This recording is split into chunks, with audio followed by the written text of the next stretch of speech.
जरा सोचो, अगर तुम्हें किसी ऐसे जुर्म में फंसा दिया जाए जो तुमने किया ही नहीं और फिर भेज दिया जाए दुनिया की सबसे खतरनाक जेल में। यही कहानी है पेपिलोन की। साल था 1931, जगह पेरिस, जहाँ रहता था एक चालाक और होशियार आदमी पेपिलोन। किसी भी ताले को खोलने में वो माहिर था, मानो लोहे का भी दिल पिघला दे। एक दिन उसने चोरी के बाद कुछ हीरे अपने बॉस को सौंपे। बॉस ने शक भरी नजरों से पूछा, कहीं कुछ हीरे अपने पास तो नहीं रख लिए? लेकिन पेपिलोन ने बिना झिझक साफ इनकार कर दिया। उसी वक्त बॉस के लोगों ने एक बुरी तरह जख्मी आदमी को अंदर घसीट कर लाया। बॉस ने उस पर कहर बरपाते हुए पेपिलोन की तरफ देखा। अगर मुझसे झूठ बोला तो तेरे साथ भी यही हाल होगा। ये देखकर पेपिलोन के अंदर हल्की सी दहशत दौड़ गई, लेकिन उसने अपने हिस्से के पैसे उठाए और वहां से निकल पड़ा। सीधा अपनी गर्लफ्रेंड नैनेटी के पास पहुंचा और उसे वो हीरे तोहफे में दे दिए जो उसने चोरी छिपे अपने पास रख लिए थे। नैनेटी की आंखों में चमक आ गई, लेकिन उसी वक्त एक अजनबी ने खिड़की के पार से वो नेकलेस देख लिया। रात ढलते ही दोनों ने एक दूसरे की बाहों में सुकून ढूंढा। नैनेटी ने कहा, मैं चाहती हूँ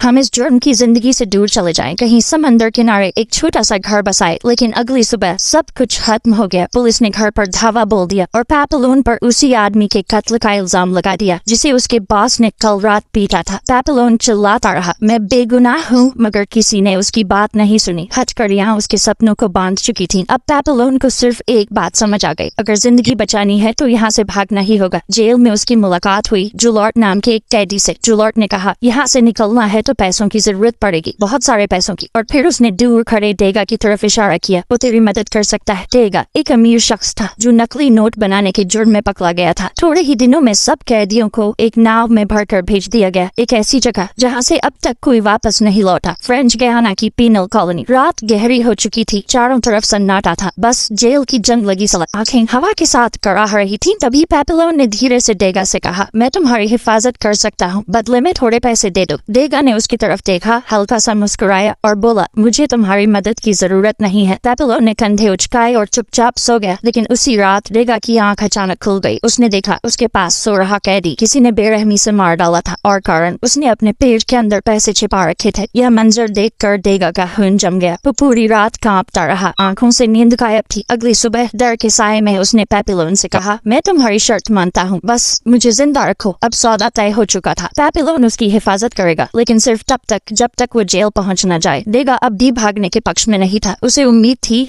कि उसकी अमीर बीवी उसे छुड़वा लेगी। उसे नहीं पता था कि ये जगह उम्मीदों को निकल जाती है। उस रात जब सब कैदी सो चुके थे, कल वाला हत्यारा फिर डेगा की ओर बढ़ा। उसकी आंखों में वही खूनी चमक थी। वो डेगा के ऊपर झुका ही था कि अचानक पेपिलोन जाग गया, बिजली की तरह उठा और हत्यारे पर टूट पड़ा। उसने उसे बुरी तरह पीटा, लेकिन शोर सुनकर गार्ड्स वहां पहुंच गए। सुबह होते ही पेपिलोन को सजा दी गई, कड़ी बेरहम सजा। फिर भी उसके होंठों पर हल्की मुस्कान थी, क्योंकि जिस आदमी ने उसके पैसे देने थे वो अब भी जिंदा था। कुछ घंटों बाद सब कैदियों को एक नई जगह ले जाया गया, फ्रेंच गयाना की पीनल कॉलोनी, जहाँ मौत रोज आती थी, लेकिन कोई उसे देख नहीं पाता था। उतरते ही जुलॉर्ट ने चाल चली। उसने खुद को जानबूझकर जख्मी कर लिया ताकि उसे क्लिनिक भेजा जाए, क्योंकि वहाँ पहरा सबसे कम था और वही उसकी भागने की उम्मीद थी। इधर बाकी कैदियों को जेल के अंदर भेजा गया, जहां हर तरफ खूंखार चेहरों की कतार थी। वो जगह किसी नर्क से कम नहीं थी। वहाँ का वार्डन सामने आया, सिगरेट का धुआं छोड़ते हुए बोला, यहाँ से भागना नामुमकिन है। और उस पल हर कैदी के दिल में डर नहीं बल्कि चुपचाप बगावत पनपने लगी थी। वार्डन ने धीमी ठंडी आवाज में समेट कर कहा, कोशिश बिल्कुल मत करना, ये तुम्हारी सेहत के लिए ठीक रहेगा। फिर उसने कड़क लहजे में सजाएं पढ़नी शुरू कर दी। पहली पकड़ पर 2 साल काला पानी, दूसरी बार पकड़े गए तो 3 साल, और जो तीसरी बार भागता पकड़ा गया उसे भेजा जाएगा उस डार्क जगह में, डेविल्स आइलैंड,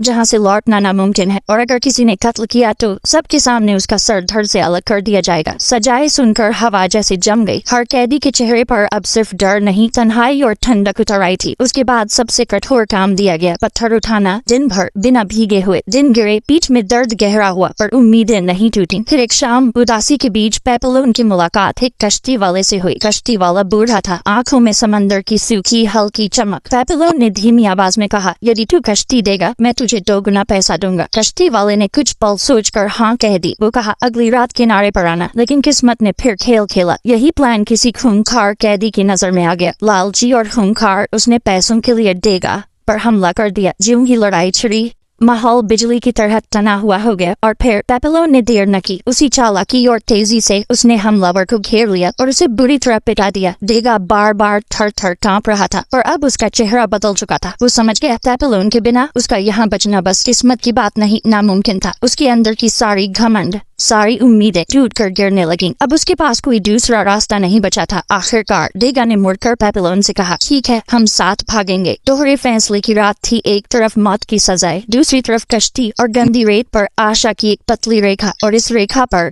अब जिंदगी दांव पर लग चुकी थी। रात हुई तो सभी कैदी मैदान में जमा कर दिए गए। हवा में एक डर की लहर दौड़ रही थी। आज कुछ अलग होने वाला था। दरअसल जुलार्ट ने भागने की कोशिश में 2 गार्डों की हत्या कर दी थी और सजा बिल्कुल बेरहम थी। कुछ ही पलों में जुलार्ट का सर धड़ से अलग कर दिया गया। उसकी लाश जमीन पर उखड़ी पड़ी रही और जहाँ जहाँ खून टपका वहां से हर आवाज जैसे सूख सी गई। हर कैदी की रूह कांप उठी। हवाओं में अब सिर्फ खामोशी और डर का संगीत था। उसके बाद वार्डन ने आदेश दिया, पेपिलोन और डेगा को जुलार्ट की लाश श्मशान तक ले जाना होगा। रास्ते में डेगा बेसुध सा हो गया। उसने उलटियां शुरू कर दी। आज तक उसने किसी की लाश तक नहीं देखी थी। पेपिलोन ने उसे संभालने की कोशिश की पर डेगा का बदन हिलने से इनकार कर रहा था। एक गार्ड आया और जोर देकर कहा, उठाओ और ले जाओ। जब डेगा खड़ा नहीं हुआ तो कोड़ों की बरसात शुरू हो गई। कोड़ों की तकरार में डेगा दर्द से गर्दा पकड़ गिर पड़ा। पेपिलोन ने यह सारा नजारा देखा। अब उसकी आखिर हद तक सहनशीलता टूट गई। उसने गुस्से में एक बड़ा सा पत्थर उठाया और गार्ड के सर पर दे मारा। गार्ड गर्दन पकड़कर गिल्टियां खाते हुए गिर पड़ा। पेपिलोन वहीं से भाग निकला। उसकी सांसें तेज और दिल उबल रहा था। डेगा तो डर के मारे हिल भी नहीं पाया। वह वहीं धराशायी होकर बैठा रहा। रात के अंधेरे में पेपिलोन नदी किनारे उस कश्ती वाले के पास पहुंचा, पर जब उसने कश्ती मांगी तो वह आदमी जोर जोर से हंसा। पेपिलोन ने चारों तरफ देखा और तभी उसने अपनी आंखों से घेरा देखा। गार्ड्स चारों ओर खड़े थे। खुला सा क्रू था। वही कश्ती वाला वार्डन को भागने वालों की खबर देता था और बदले में मोटा इनाम पाता था। कुछ ही देर में पेपिलोन को वापस कारागार में घसीटा गया। वहाँ वार्डन ने बताया कि जिस गार्ड पर उसने पत्थर मारा था वो जिंदा बच गया है, इसलिए उसकी जान तो जा बची, पर अब भागने के जुर्म में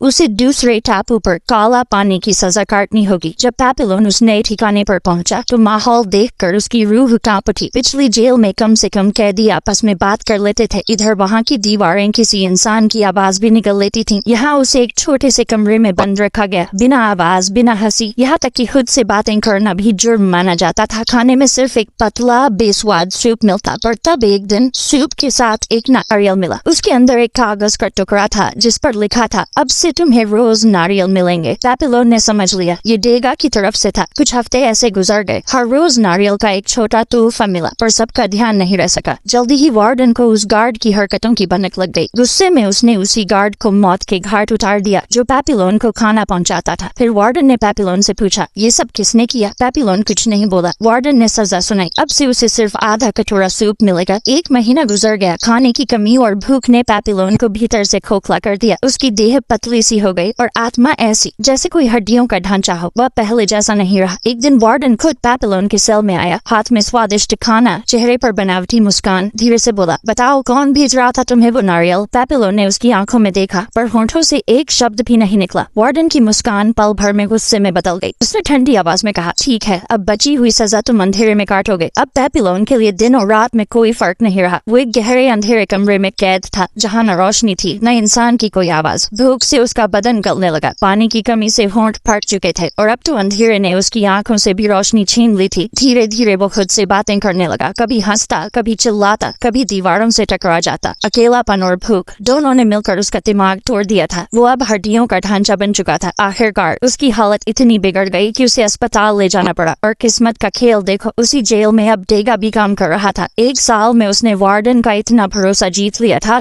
कि उसे कैदियों के बीच घूमने की आजादी मिल चुकी थी। एक दिन डेगा पेपिलोन से मिलने आया। उसे देखकर उसकी आंखों में आंसू आ गए, पर तभी पेपिलोन ने मुस्कुराते हुए फुसफुसाया, मैं पागल नहीं, बस पागल बनने का नाटक कर रहा हूँ। यही रास्ता था वापस आम जेल में आने का। डेगा कुछ पल उसे देखता रह गया। दोनों की नजरें मिली और उसी पल एक नया भागने का प्लान जन्म ले चुका था। इस बार उन्होंने तय किया कि अकेले नहीं, 4 लोग साथ भागेंगे। पेपिलोन ने चुना सिलियर, एक ताकतवर और भरोसेमंद कैदी, और डेगा ने चुना मैचुरेट, जो अक्सर सबके तानों का शिकार रहता था। डेगा ने अपने सारे पैसे सिलियर को दे दिए, जिसने उन पैसों से एक कश्ती खरीद ली, आजादी की उस कश्ती को जो अभी सागर में उतरने को बेताब थी। फिर आई वो रात जब पूरे जेल में फिल्म दिखाई जा रही थी। सभी अफसर हंस रहे थे, शराब पी रहे थे और उसी भीड़ में डेका धीरे से चला गया। उसने शराब में नशे की गोलियां मिला दी और फिर इंतजार करने लगा सही मौके का। मौका दरवाजे की चाबियां चुराने का। दूसरी तरफ पैपिलोन और उसके साथी अंधेरे में बेचैन खड़े थे। बारिश शुरू हो गई थी, आसमान गरज रहा था, बिजली चमक रही थी। सिलियर बोला, अब या कभी नहीं, हमें भागना होगा। पर पैपिलोन ने सिर हिलाया, डेगा के बिना एक कदम भी नहीं। और जैसे किस्मत ने उसकी बात सुन ली, उसी पल डेगा भागता हुआ आया, हाथ में झंकारती हुई चाबियां थी। चलो, उसने फुसफुसाया और फिर चारों ने अंधेरे का फायदा उठाया। चाबियां घुमाई, दरवाजा खोला और बारिश की गूंज में वो जेल की दीवारों को पीछे छोड़ते हुए रात में खो गए। उनकी सांसें तेज, लेकिन दिलों में एक ही धड़कन, आजादी। वो लोग आखिरकार आजाद तो हो गए थे,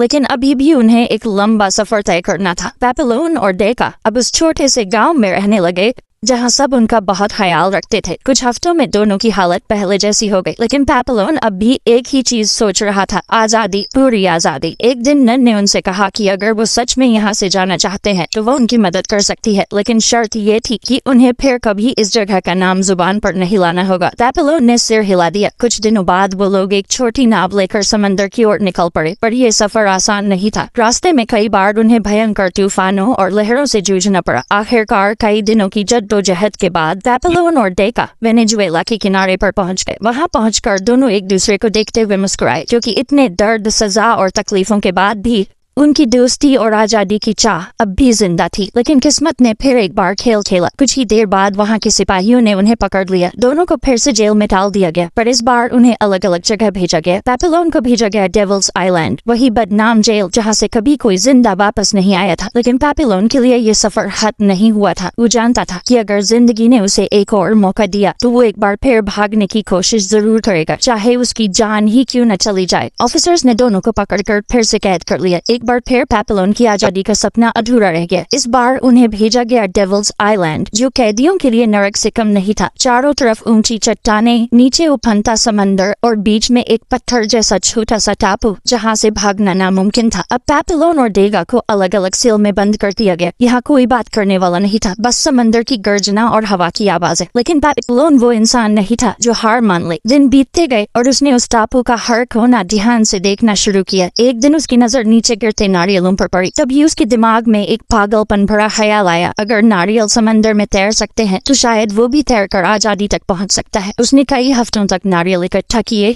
और रस्सियों से बांधकर एक छोटा सा बेड़ा तैयार किया। फिर उसने डेगा से आखिरी बार मिलने की कोशिश की। उसने कहा, डेगा, मैं जा रहा हूँ, अगर जिंदा रहा तो आजाद रहूंगा, नहीं तो समंदर मुझे आजाद कर देगा। डेगा की आंखों में आंसू थे और उसने सिर झुका लिया। वो अब और नहीं भाग सकता था। फिर पैपिलोन ने अपने नारियल के बेड़े को उठाया, उसे चट्टान के किनारे रखा और समंदर की तरफ देखा। नीचे मौत थी और उसके पार आजादी। उसने गहरी सांस ली और छलांग लगा दी। लहरें उसे चट्टानों से टकरा रही थीं, पर वो तैरता रहा, आगे बढ़ता रहा। समंदर की गर्जना के बीच उसकी आवाज गूंज रही थी, मैं आजाद हूँ, मैं आजाद हूँ। और फिर कुछ देर बाद सब कुछ शांत हो गया। सिर्फ नारियल का बेड़ा लहरों पर तैर रहा था। कई सालों बाद कहा गया कि एक आदमी को किसी दूसरे देश में देखा गया। उसके सीने पर एक तितली का टैटू था। लोग कहते हैं वो पैपिलोन था, वो इंसान जिसने हार मानना कभी सीखा ही नहीं।